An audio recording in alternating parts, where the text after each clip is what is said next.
Hey guys, what is going on, and welcome back to Warship Gunner 2. Last time we did mission 380 and went around, almost said Crease. That would have been a combination of two things. Greece and Crete, and blew up a bunch of Empire naval installations. And we started research for our Tier 5 battleship, so we'll have that pretty soon. And now something I'm going to do is something I meant to do last episode and then forgot right before we started the mission.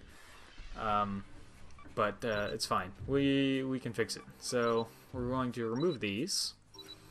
We are going to get our first set of guided missiles, which is exciting.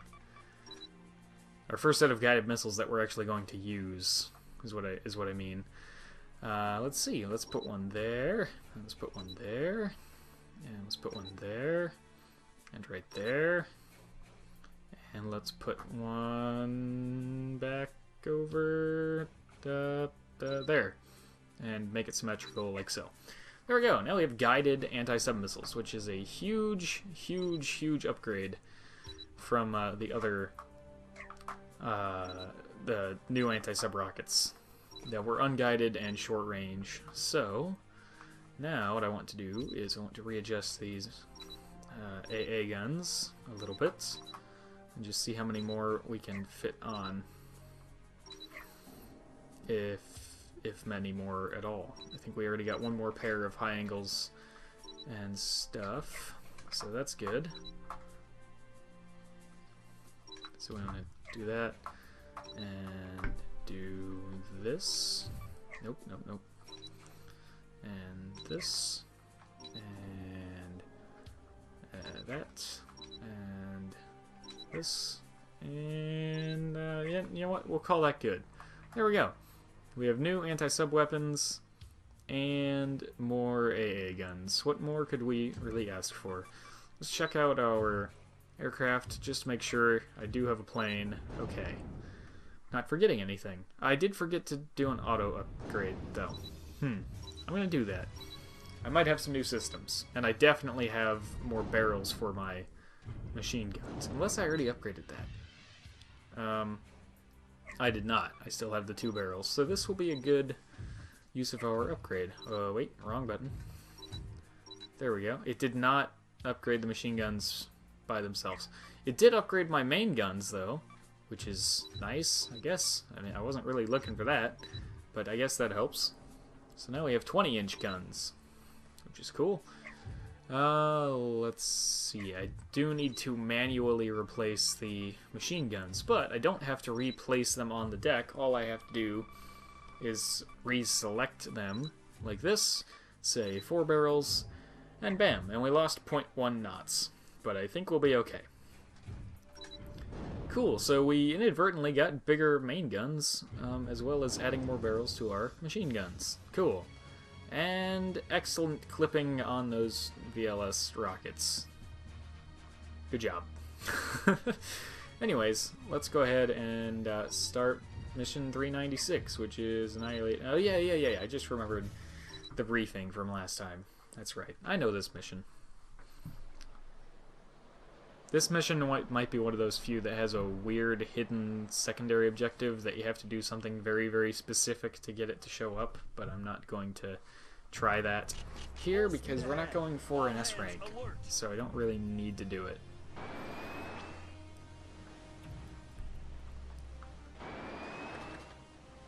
So yeah, so the Aegis system, I've got some time to talk here because this is a huge map. This is the reticle for the missiles, the lock-on missiles, and when I lock on to a sub, it'll put a little square in the middle of this reticle, or, well, over the sub, that lets me know it's locked on. And basically the Aegis system replaces this reticle with a big blue square, a much larger blue square, that anything inside of that blue square gets locked onto. So you can lock onto several targets at once, depending on what level of the Aegis system you have. And which is very helpful when there's a lot of things that you're trying to lock onto all at once. Enemy ship sunk. Enemy ship sunk. I am going to take a moment and close the door. Enemy ship sunk. If I can hear background noise, I bet you guys can too, so I'm going to try to mitigate that if I can. Enemy ship sunk. This snowball mic is extremely sensitive, so let's go this way, I suppose.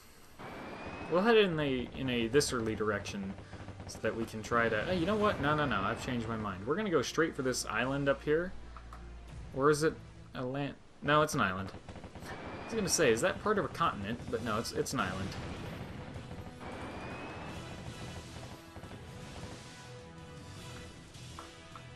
Hi, battleships. Prepare to die. To huge 20-inch cannons. Enemy battleship sunk. Enemy ship sunk. Enemy ship sunk. Enemy battleship sunk. Enemy ship sunk. Enemy battleship sunk. Enter engagement mode. Enemy ship sunk. Ooh, funds. So since there's a submarine right here, I'll demonstrate what I mean. You can see that square tells me I'm locked onto him. And basically the Aegis system gives me a bigger reticle and also allows me to lock onto multiple targets at once. So when I fire, it's a homing missile and goes straight to him, and does more damage than the regular rockets do. So that's pretty useful. And you can see the range is way better on these. Enemy ship sunk. There's one over there. Anything good from either of those subs? No? What about that last one? Enemy ship sunk. Maybe? But that one. That one dropped funds, but that's really far away. That one didn't drop anything. So we're going to keep going for this island. I'll probably cut out a lot of this random sailing, because this is a huge map, and this mission could take forever as a result.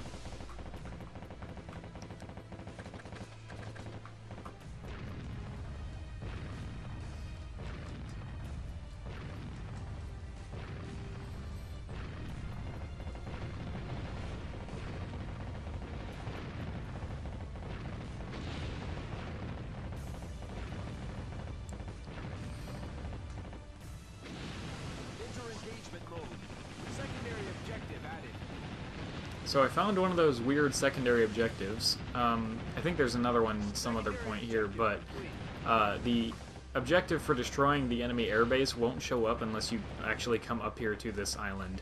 And you could see there, I destroyed the airbase before the objective even showed up, so if you destroy the airbase from really far away and then turn around, even though you did the objective, you won't get credit for it because it didn't have time to show up. Another thing, you can see the remains of a secret base here. This is the treasure for this mission, up here near this northern island. So there we go. And now I will sail to the southeast corner of the map, killing anything that gets in my way along the way. So I will see you guys down there.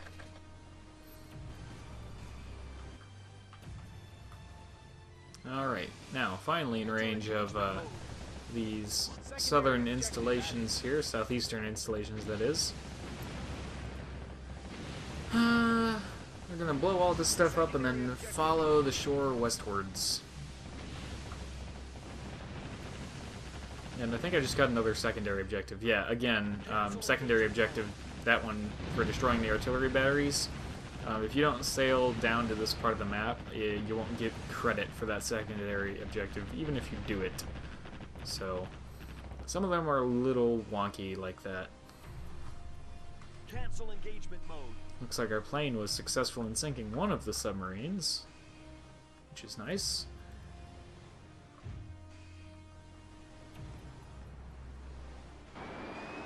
Still probably going to see some more cuts as we go through this. Alright, we found a group of what seems to be just battleships, which is exactly what we need for the mission objective. So, I'm going to sink all these dudes. And, call it good, I think. I think that'll be the end of the mission. We already got the treasure. And we've just killed the last submarine just a second ago. Let's get a signal flare, get some funds, some ammo, because why not? I mean, we don't need it, but it's here, so might as well. Oh, there's parts!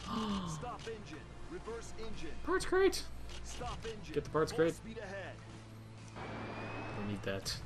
I don't know what it's gonna be. I don't even know what types of things you can find in this mission. But this is the first normal parts crate we've seen this time around, so I wanna get it. Stop engine. There we go. Reverse engine. Yep, don't mind me. Just gonna kind of do a 180 in the middle of the ocean here. Thank you. Here we go. So as far as I know, there is one more weird side objective that is even harder to get to show up, and I don't remember. I could be wrong about that, but if it's the mission that I'm thinking of, if this is the mission that I'm thinking of, then yeah, it's a real pain to get it to show up, and I'm not gonna put the effort. Because I'm not trying to get an S rank, so I don't feel like I have to complete everything.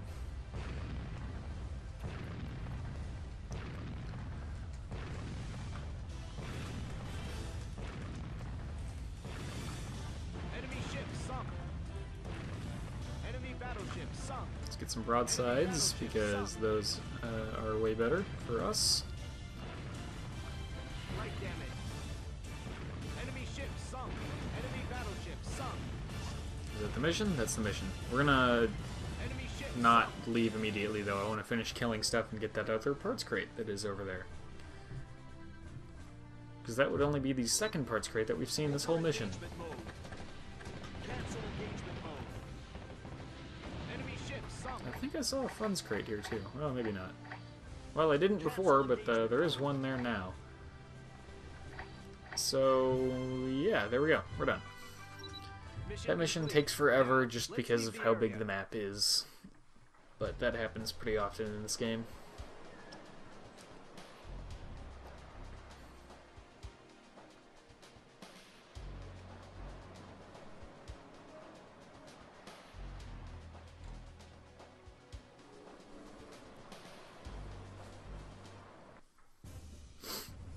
Where will it strike first? Well, to be honest, I don't remember. Yeah, see, we did miss one objective. It's, yeah. It's another one of those hidden side objectives that's kind of hard to get it to show up. Decoy Launcher 2. I didn't use the first one very much. I didn't think that I needed a second one, but I guess thanks, I suppose.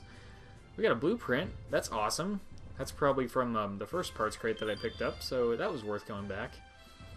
And we now have the development plan for Auto Reload System Alpha, which is great, except that we need to get Auto Reload System 5 before we can start researching Alpha, Beta, and Gamma. So, and we can't get Auto Reload System 5 until mission 500. So, that'll be a little while.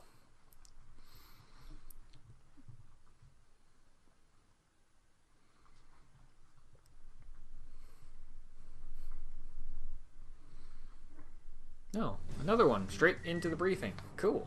I'm okay with this. Faster we can get to mission 500, the happier I will be, because 500 is where we get Auto Reload System 5. Which is very exciting. Is this the... Yeah, I remember this guy. Hi, dual carrier with a... what is almost exactly a Whirlwind in the middle. It's pretty much a triple-hulled ship. They pretty much rebuilt Whirlwind almost exactly and then put aircraft carriers on the sides.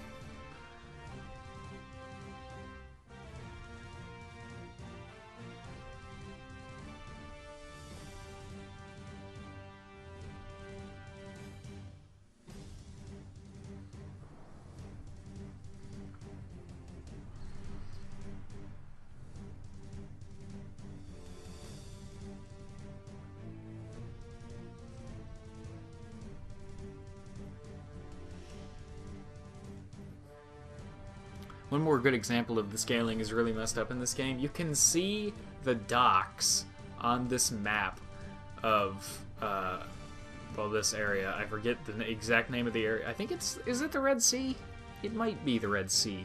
Anyways, you can see the actual docks on the map. Docks, like, would not be that big to show up on a map that is zoomed out as far as that is.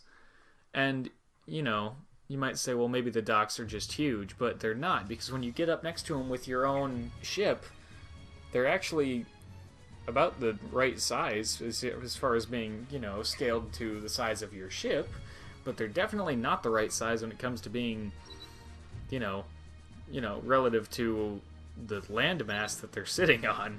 It's kind of funny, but we have some boilers to put on here, and we can upgrade our anti-sub missiles as well. There's the anti-sub missile upgrade.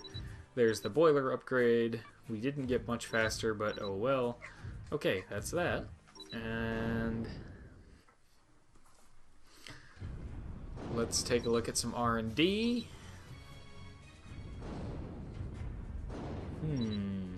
Let's see, our battleship, oh my goodness. Wow, that's a very long time. Huh. Well,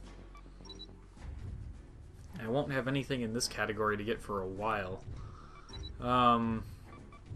This category, I suppose I should keep trying to get to Azrox as quickly as possible.